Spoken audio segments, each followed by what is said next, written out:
સ્વાગત છે તમારું આજના નવા વિડીયોમાં। તો આજે હું તમારા માટે મસ્ત મજાની રેસીપી લઈને આવી છું। તો આજે આપણે અસલ બેકરી જેવી જ ખારી બનાવવાના છીએ। તો તમે વિડીયોને છેક સુધી જરૂરથી જોજો કે આપણે ઓવન વગર ખારી કેવી રીતે બનાવીશું અને તે એકદમ ક્રિસ્પી અને કડક ખારી બનાવીશું। તો તમે વિડીયોમાં છેક સુધી બન્યા રહેજો। તો ચાલો આપણે ખારી બનાવવાની શરૂઆત કરીએ। તો ખારી બનાવવા માટે આપણે 2 કપ મેંદો લીધો છે, ઘી છે, जीरु 1 चमची है और 1 चमची मीठू है। तो चलो આપણે ખારી બનાવવાની શરૂઆત કરીએ।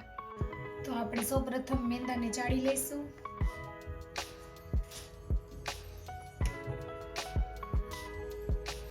આપણે 2 કપ જેટલો મેંદો લીધો છે અને આપણે ચાળી લઈશું।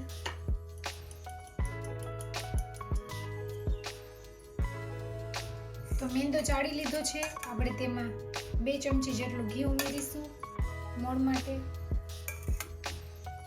સાથે 1 ચમચી સોલ્ટ અને 1 ચમચી જીરું છે જે આપણે એડ કરી દઈશું।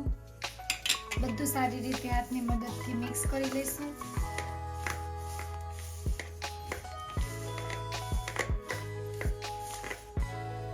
બાઇડિંગ આવું આવે તેવો આપણે લોટ મિક્સ કરવાનો છે। તમે જોઈ શકો છો।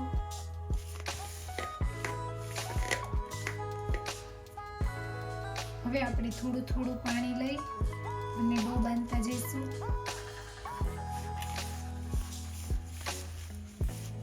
ધ્યાન રાખવાનું છે, થોડું થોડું જ પાણી આપણે એડ કરવાનું છે, નહીંતર લોટ ઢીલો થઈ જશે।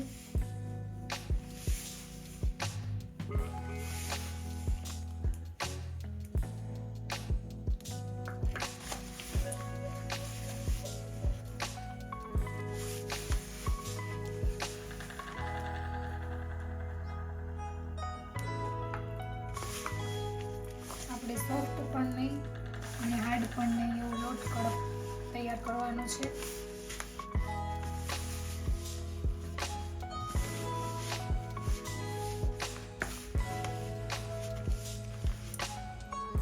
તો તમે જોઈ શકો છો સરસ લોટ તૈયાર થઈ ગયો છે। હવે આપણે થોડું તેલ ઉમેરી અને લોટને 2 થી 3 મિનિટ માટે કેળવી લઈશું।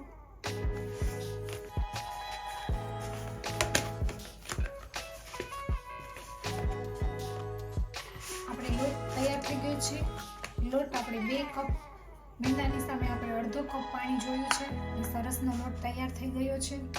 હવે આપણે લોટમાંથી નાના નાના લુવા વાળી લઈશું રોટલીના માપના।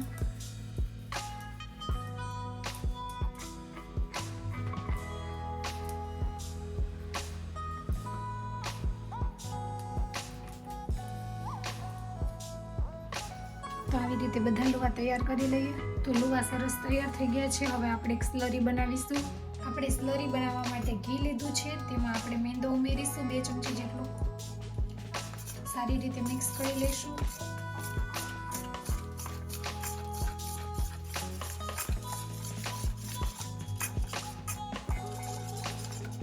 તો સ્લરી તૈયાર છે। આપણે તેને રોટલીના પડ ઉપર લગાડવાની છે માટે।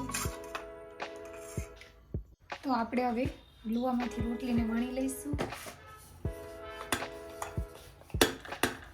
થોડું વટામણ લેતું જવાનું છે અને રોટલી વણીથી લેવાની છે।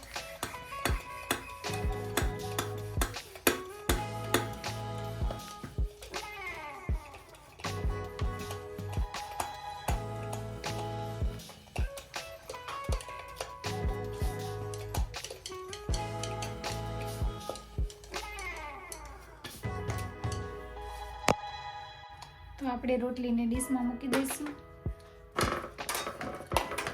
બીજી રોટલી પણ વણી લઈશું આવી રીતે। તો આપણે રોટલી વણી લીધી છે અને તેની ઉપર આપણે જે સ્લરી બનાવી છે તે લગાવી દઈશું। સારી રીતે રોટલીને કવર કરી લેવાની છે સ્લરીથી।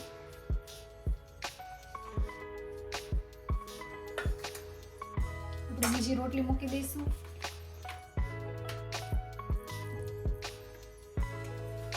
તેને પણ સારી રીતે સ્લરી લગાડી દઈશું।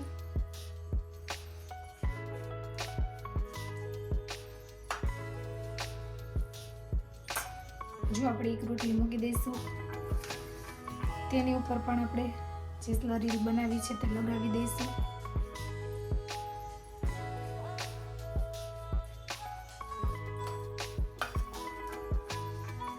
હવે આપણે આવી રીતે ફોલ્ડ કરી લેશું.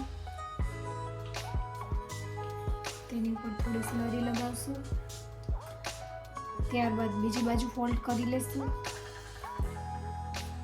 તેની ઉપર સ્લરી લગાવી આવી રીતે ફોલ્ડ કરી અને આપણે પછી વણી લઈશું. મોટી રોટલી વણી લેવાની છે.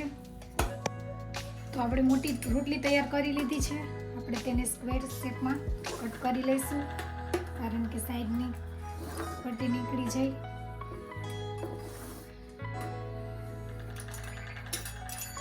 અને હવે તમે ચોરસ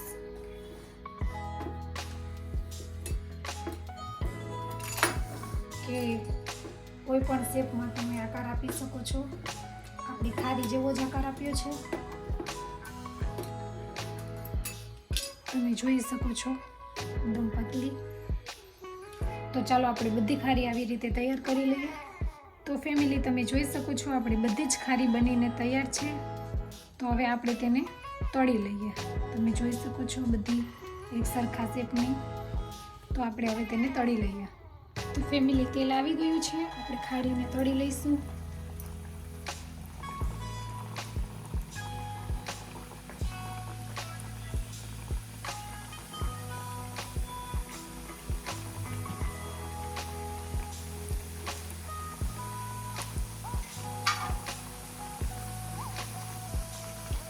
ફ્લેમ મીડિયમ ટુ લો રાખવાની છે, કારણ કે ખારી અંદર સુધી ચડી રહે માટે.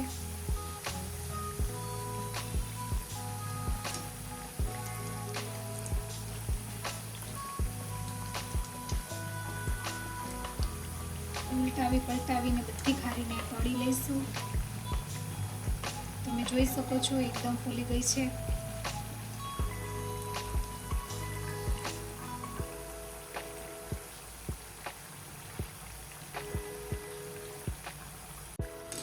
ખારીનો કલર પણ એકદમ સરસ આવી ગયો છે.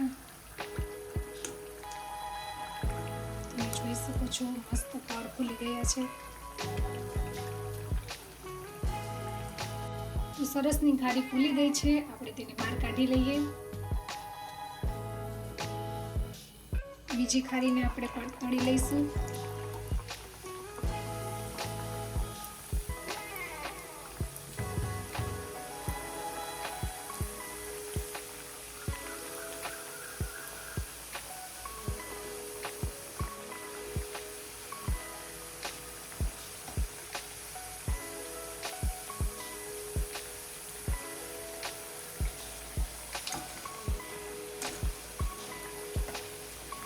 તો આપણે આવી રીતે બધી ખારીને ઉલટાવી પલટાવી અને તળી લઈએ.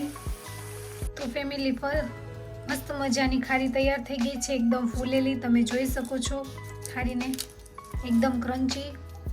તો ચાલો આપણે ખારીને સર્વ કરીએ.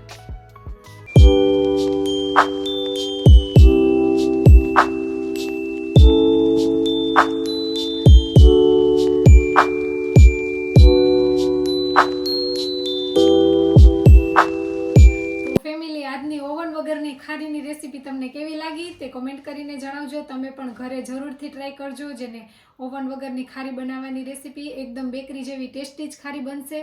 તો મળશું આવી નવી રેસીપી સાથે. આવજો. જય સોમનાથ. Bye bye.